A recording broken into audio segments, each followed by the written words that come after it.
In local weather, the long-awaited break in blizzard conditions has now reached our area. Snowfall has stopped both here and in the surrounding mountains, though temperatures are expected to remain dangerously low. This break in the storm is forecast to last through tomorrow. During this window, crews are working around the clock to clear roads and restore power where possible. Officials are asking for patience, as conditions remain hazardous due to extreme cold and significant snow and ice accumulation. Businesses and stores are not expected to reopen at this time, as the storm is anticipated to resume once this system passes, bringing potentially worsening conditions. At this point, it is clear that regions across North, South, and Central America, as well as Europe and Asia, are experiencing the effects of this unusually widespread winter system. Areas unaccustomed to snow and ice are facing the greatest challenges, as nations continue efforts to ensure the safety of their citizens. Lauren turned off the television. "Well," she said, uncertainty in her voice. "That's something." Mira nodded. "I'm not sure if I'm happy about the break or concerned about what may be coming next. I say we just be grateful for the break and hope the forecasts are exaggerating." "You're right. Besides, even if they aren't, there's not much we can do about it anyway." "Careful, Mira. Your optimism may be contagious," Lauren said, laughing as Mira swatted her arm. They went to look out the window, and even knowing it was temporary, they both felt the tension that had never been far from the surface, ease at seeing no snow falling. "Okay, so I'm guessing we get to spend a lot of time outside today?" Mira asked. Lauren lifted an eyebrow. "You look almost excited by that. Are you secretly part Yeti?" she asked with a playful smirk. Mira rolled her eyes. "You're hilarious. And yes, I am excited. I know it's freaking cold outside, but we haven't been able to go out for the last 2 days. I need fresh air." "Same," Lauren agreed, but then her smile faded. "And we need to clean the solar panels. The batteries from the solar are low and we've already used most of the charge from your large power station. But it's still gray outside. Will the solar panels work?" Lauren and Mira stepped by the windows, looking up at the gray sky. "There's no direct sun, but it does look like some light is breaking through, so hopefully the panels will pull something, even if it's slow. In the meantime, it's time to start the generator." "Thank God," Mira said with a sigh. "We get the furnace back." Lauren dropped her eyes.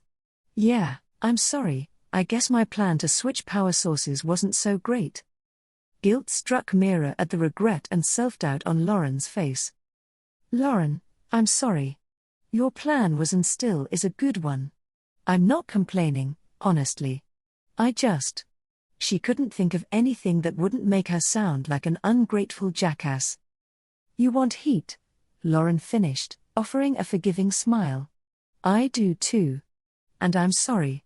I haven't had coffee yet, so I'm overly sensitive." Mira softened. "Well, let's get that taken care of. I don't want you bursting into tears outside and having your eye freeze shut." "That's a nice image," Lauren said with a smirk. "We definitely need coffee before we go outside." They headed to the kitchen.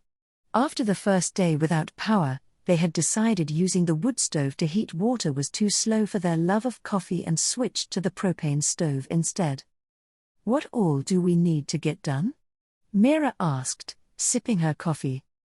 Lauren thought for a moment. "First, we start the generator and clear the solar panels. That way the house can start heating up again, and the well pump will hopefully kick back on." "Okay." Mira glanced toward the area where they'd stored the firewood. "We definitely need to bring more wood over," she said, then paused. "If we can clear a path, do you think we should check on the cars?" "Couldn't hurt. The garage is better than them being outside in this temperature, but it's not insulated. If it's cold enough in there." She shrugged slightly. "We'll either be able to start them and let them run a bit, or at least we'll know if we need tow trucks when this is all over." "Well, that's cut and dry." "That's the best way to be," Lauren agreed. They finished their coffee, bundled up once more, and headed outside. "Oh yes," Mira said, her teeth chattering in the brutal cold. "This is much better." Lauren chuckled. "Think warm thoughts." They stepped off the porch and immediately sank to their knees in snow. "Okay. Yeah.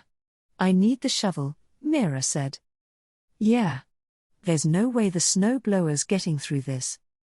Lauren took Mira's elbow and helped her back up the steps. Moments later, Mira returned with the shovel and led the way, pushing through the snow and clearing as much as she could to make a path toward the generator. Once they cleared enough around the box, Lauren stepped forward and opened it. She paused for a second, silently hoping it would start, and then pushed the start button. For a heart-stopping half-second, nothing happened. Then the generator sputtered once, as if protesting, before catching and settling into a steady run. "Great. So hopefully in an hour or so the inside will be a lot warmer. And we can finally use the oven and microwave," Lauren said with relief. "Awesome," Mira replied. "So then, let's get busy so we can enjoy it." With each task, Mira shoveled snow to lessen what Lauren had to push through. They cleared the solar panels next, checking for any damage before moving on to the well pump. After confirming it was working, they made their way toward the garage. It took longer than Mira had hoped to clear enough snow just to reach the door. Once inside, Lauren hesitated for a moment. "Running the car in the garage is probably the dumbest thing I've done recently," she said, "but even with AWD, it's not getting through 2 feet of snow." "No," Mira said, "but we'll be outside while it's running." "That's still not great," Lauren admitted, "but it's something." Cold air poured in through the open garage door as Lauren slid into the driver's seat. It took a couple tries, but the engine reluctantly turned over, coughing twice before settling into a rough idle. "There we go," she said, relief slipping into her voice. Mira moved to her Jeep and hit the start button. Nothing. She tried again. Still nothing. Not even a click. Mira leaned back in the seat, exhaling slowly. "Fantastic," she muttered. Leaving her car running, Lauren walked over. "Nothing?" Mira shook her head. "Dead as a doornail." "We could try jumping it," Lauren suggested. Mira shook her head. "No. There's no point. We're not going anywhere right now anyway." She glanced toward Lauren's car, still running. "At least one of them works." Lauren followed her gaze. "For now." She looked back to Mira. "I'm going to let it run for a bit," she said. "Why don't we start moving wood?" "Okay." They worked as quickly as they could, loading the sled and dragging it back to the porch, then turning around to do it again. After a few trips, Mira's arms ached and her breath came in short bursts beneath her scarf, but the growing stack of wood by the door made it worth it.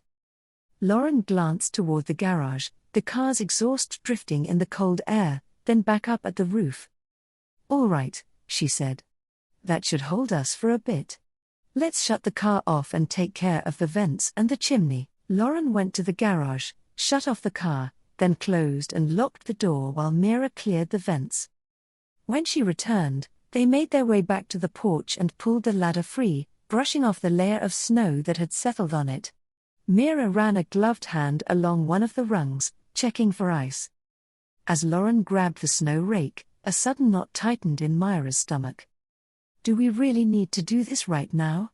she asked. Lauren glanced over. "What do you mean?" "The generator's running. The furnace is on. We don't have to use the fireplace." Mira hesitated. "It can wait, can't it?" Lauren adjusted her grip on the rake. "Probably," she admitted. "But we've already got the ladder out. Might as well take care of it while we've got the chance." Mira nodded. They dragged the ladder along the packed path they'd cleared, angling it toward the stone facade of the chimney. The snow was deeper here, drifted unevenly against the side of the house. After clearing a space at the base, they steadied the ladder, the legs sinking slightly into the packed snow but holding. "That's as good as it's getting," Lauren said. Then she gave a short chuckle. This might be the second dumbest thing I've done today. Mira didn't laugh. It's not too late. Let's just forget it. We can't, Lauren said.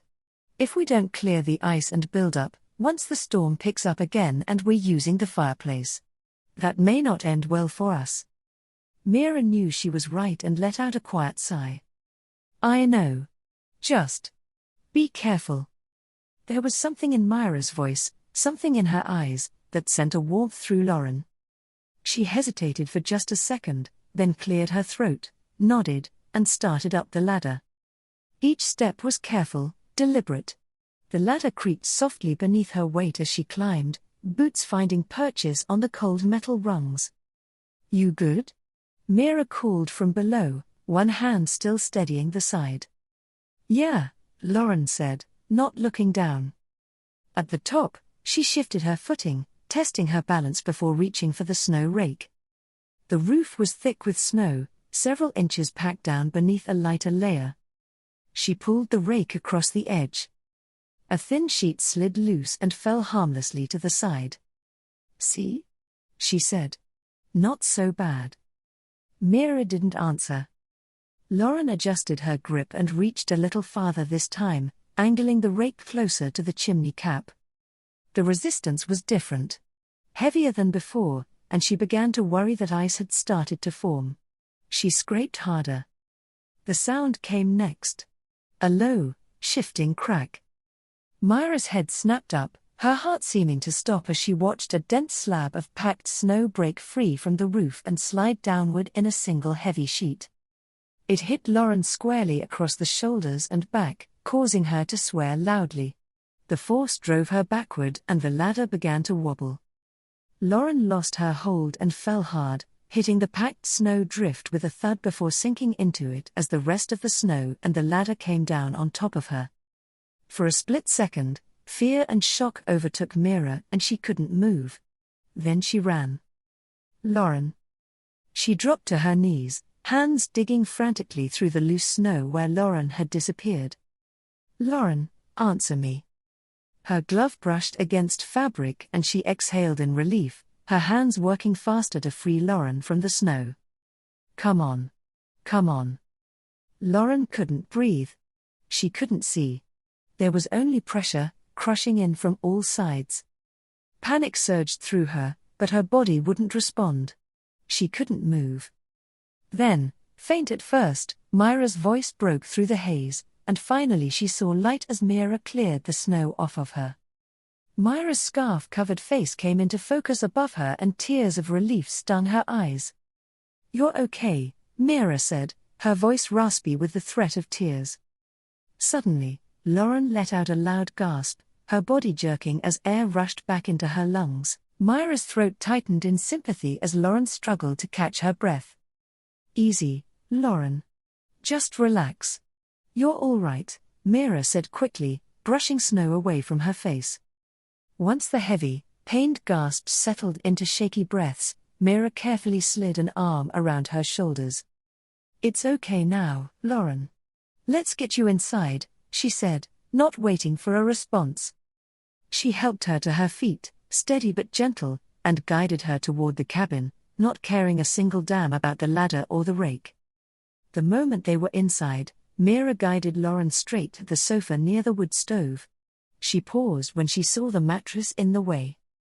Hold on. Let me move this, she said, already bending to grab it. She glanced up just in time to see Lauren start to bend as well and immediately straightened. What are you doing? She snapped. You just fell off the side of a house. I'll move it. Just wait a second. Lauren blinked at the sharpness in Mira's tone but did as she was told. Mira shoved the mattress out of the way and moved quickly back to her side. Sit, she said, helping her down before Lauren could argue. Working quickly, she pulled off Lauren's gloves, then reached up and lowered her hood. Let me just. She carefully removed the wool hat and froze. A thin streak of blood ran along Lauren's temple, smeared by the hat and already darkening against her skin. Oh my God, she breathed. What is it? Lauren managed, her breaths still labored. Your head's bleeding, Mira replied. She reached out, her fingers hovering near the blood, but she stopped when Lauren flinched. Sorry, she said quickly. Do you have a first aid kit? Lauren nodded faintly. Hall closet. Between the bedrooms. Mira didn't waste another second. She grabbed the kit and a bottled water and hurried back, sitting beside Lauren. Okay. Let me see, she murmured, gently turning Lauren's face to hers. She pulled out a cotton swab and dampened it with water, then carefully dabbed at the blood along Lauren's temple. Lauren winced but didn't pull away. Mira worked slowly, clearing the blood enough to see the injury beneath. She let out a quiet breath of relief. It's just a scratch, she said, though her voice was still tight. It looks worse than it is, she added, noting the faint bruise already forming beneath the skin. Mira's expression shifted, concern creeping back in. Did the ladder hit your head? No. It didn't land on me, but it grazed me. The hood and the hat took most of it. Mira studied her for a moment longer. Are you sure? Yeah, I'm fine, Lauren said, though her voice was still a little unsteady. Aside from the scrape, I just had the wind knocked out of me. Mira applied a thin layer of antibiotic cream, then placed a bandage over the wound. Okay, I'm done, she said, setting the kit and water aside. You need to sit here and rest for a while. I want to make sure you're not dizzy. Stay awake. Lauren gingerly poked at the bandage, her eyes on Mira. There was something off about her voice. The warmth was gone, replaced by an almost clinical stiffness, and she didn't understand why. Mira?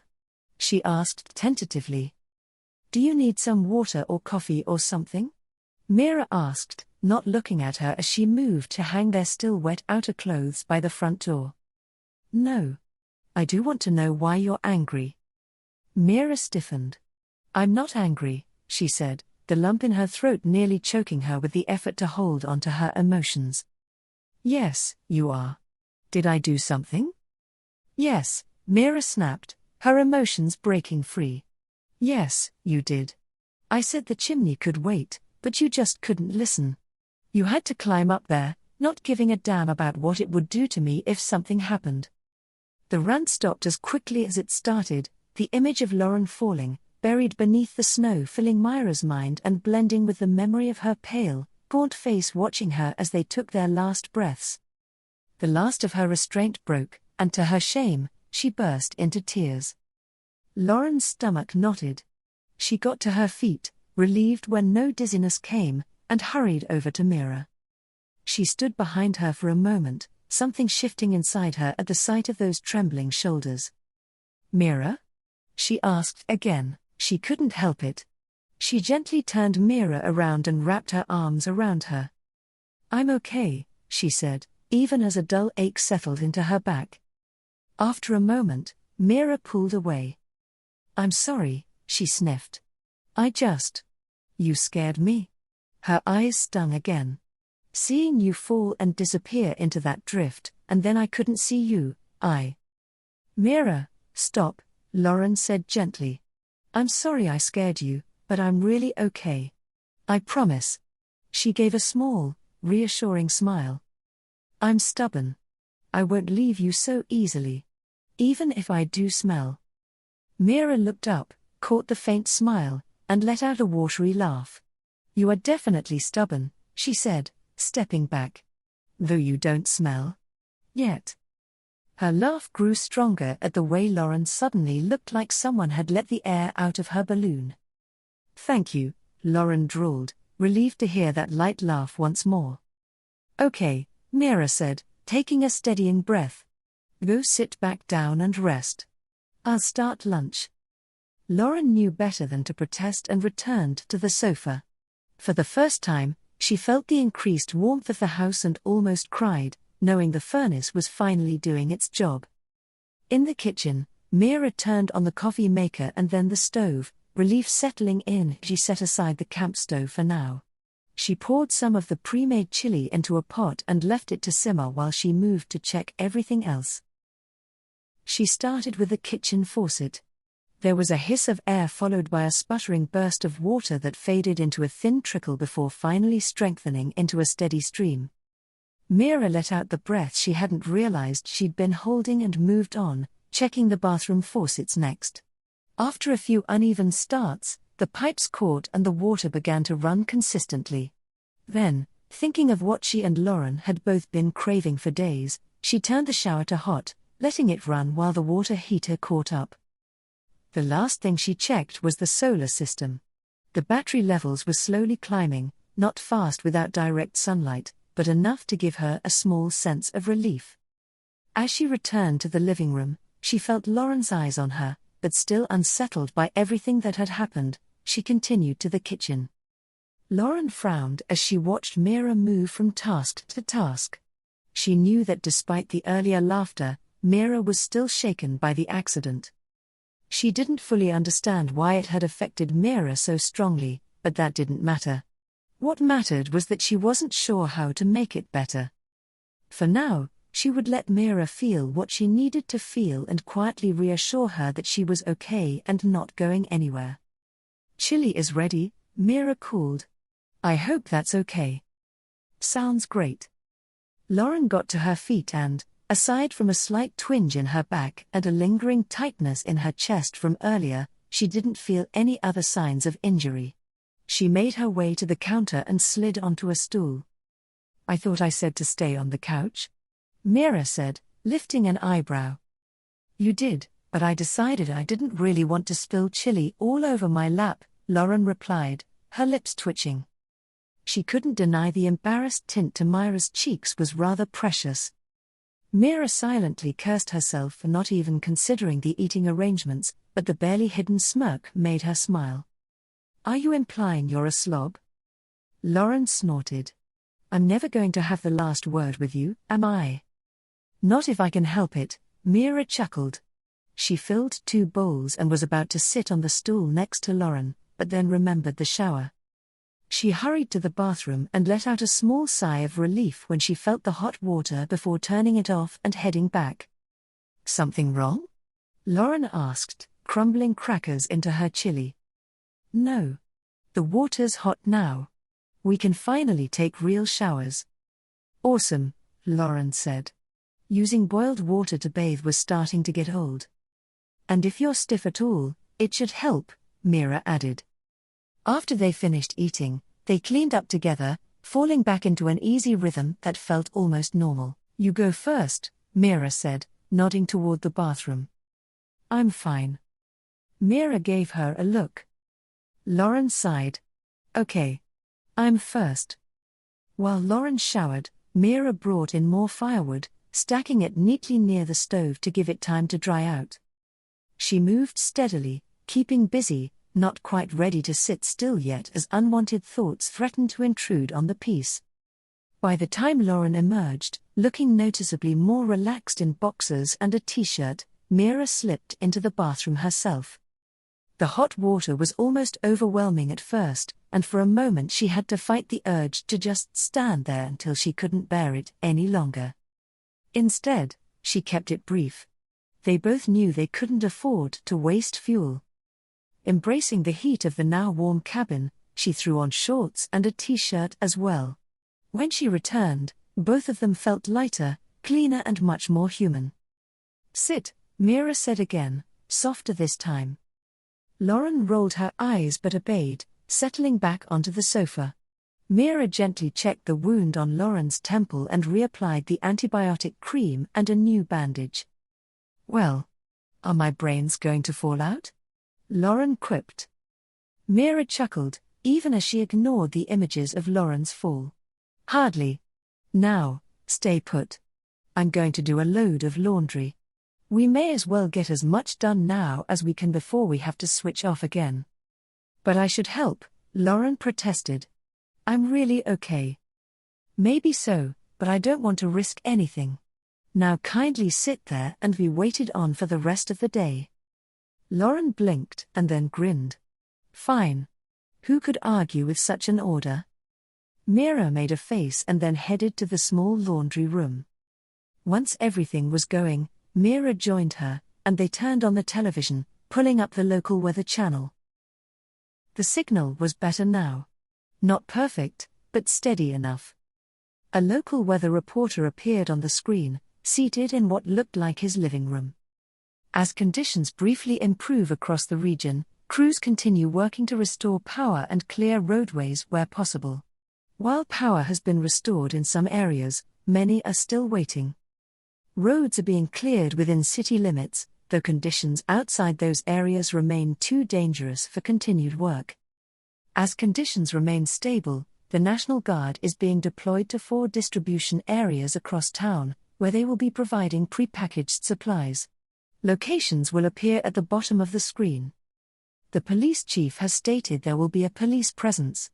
Any attempt at disruption or disorderly conduct will result in individuals being removed from distribution.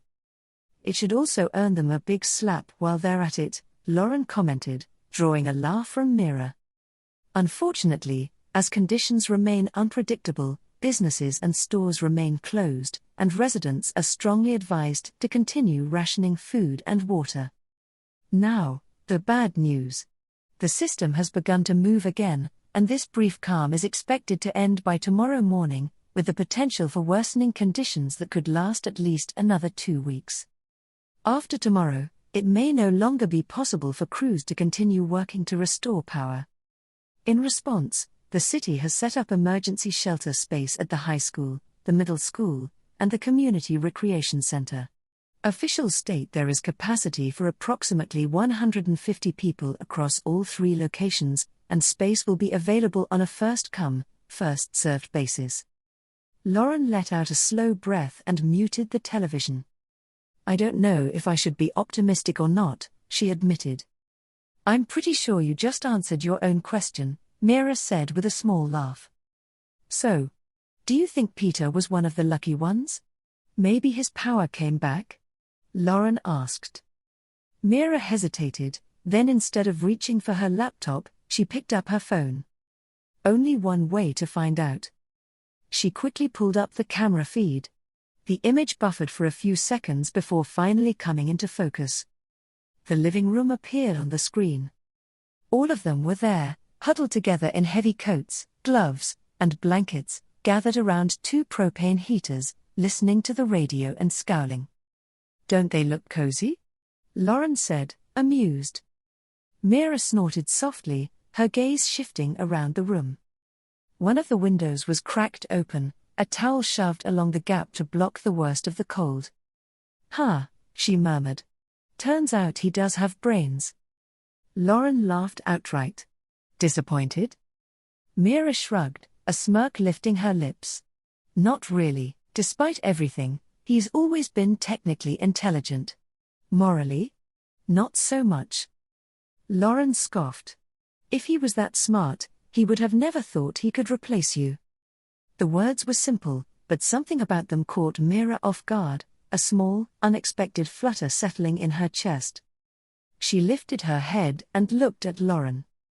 Lauren was still watching the screen, her expression casual, like she hadn't said anything out of the ordinary. But the tips of her ears had turned red. Mira blinked, a dozen responses flickering through her mind, none of them quite right. In the end, she said nothing. Then the audio kicked in. "This is ridiculous," Brad muttered, rubbing his hands together. "Power's back on. Why is it still this cold?" Vanessa scoffed. "Because Peter's bitch of a wife told us to keep a window open," she snapped. "God forbid we actually be warm." Peter didn't look up. "She wasn't wrong," he said flatly. "Carbon monoxide is dangerous. I'm not dying in this house." He paused, door tightening. "Not before I get what I want." Pam huffed. "Well, at least we know Myra's probably freezing worse than we are in that little shack with her maid." Grace, who had been sitting quietly, spoke without looking up. "If she freezes to death, you inherit everything, don't you? Life insurance too?" A faint smile touched her lips. "That would work out better than the divorce." Frank snorted.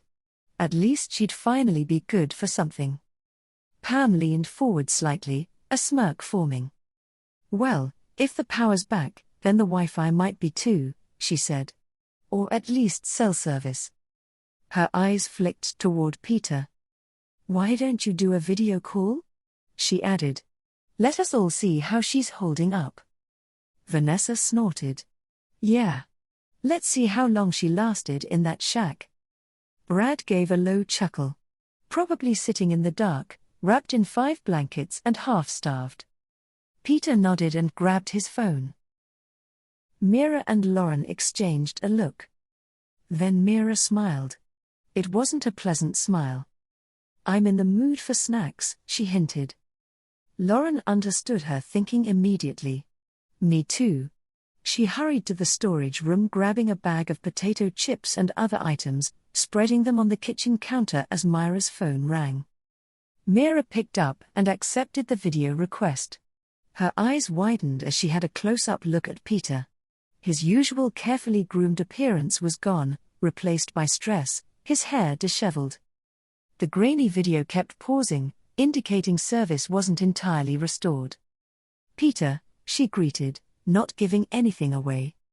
For a moment, he just stared at her, the video stuttering slightly. You look good, he said, a hint of confusion slipping through. Better than I expected. Mira lifted an eyebrow. What exactly were you expecting?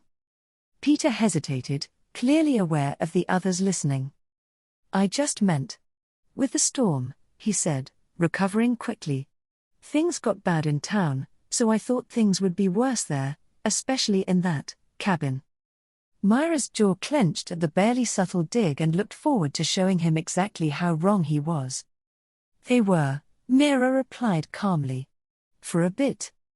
Behind him, Vanessa leaned closer, trying to see past him. Why does she look so cheerful? She muttered. Maybe she just turned the heat up for the call, Brad added under his breath. Peter ignored them, his attention still fixed on Mira.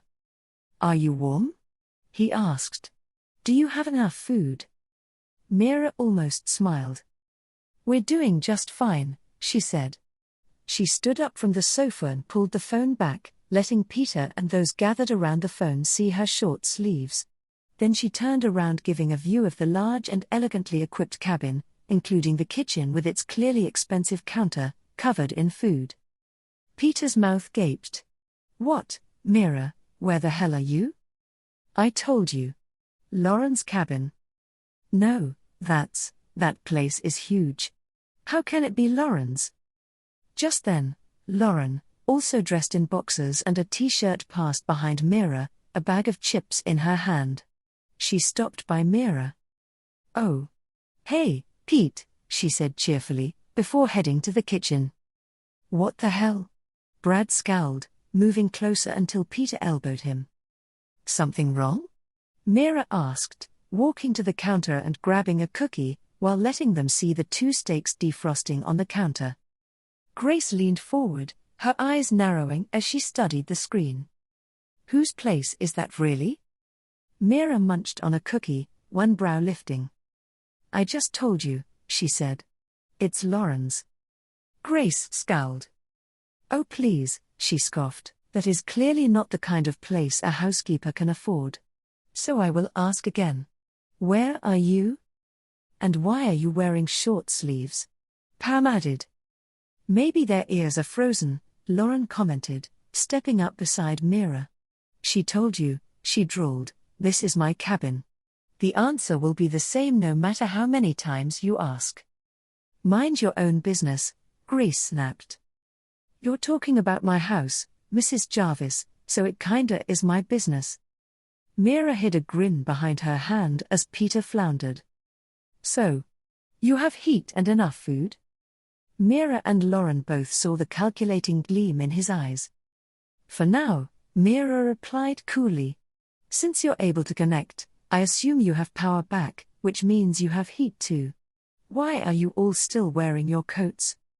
Unable to stay quiet any longer, Vanessa pushed her way to Peter's side. Because it's freaking freezing in here, thanks to you, she snapped. Damn it, Peter swore, glaring at his girlfriend. I told you to stay quiet. Too late, Mira quipped lightly. Vanessa, isn't it? It's cold in there because it will take time for your furnace to heat the house up. And your window is still open, genius, Lauren added, not even trying to hide a smile at Mira's soft chuckle. Vanessa looked at the cracked window and her face turned red. Nobody asked you, she muttered, and then stepped behind Peter. Interesting taste you have, Peter, Mira commented dryly. Peter's jaw clenched, but he offered a smile that was clearly forced. So, Mira, hun, I was thinking. Hold on, Pete. You're clearly in Mira's house with your homewrecker standing right there, and you still have the balls to call Mira hun? Lauren interrupted incredulously. Peter's eyes narrowed. I'm talking to my wife. Butt out. Mira snorted and gave a nod to Lauren. What do you want, Peter? Well, we're running low on food, he said.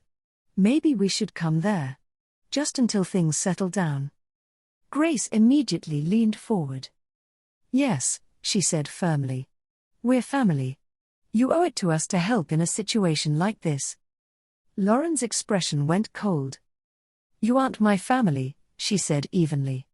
And as has been made very clear, this is my house.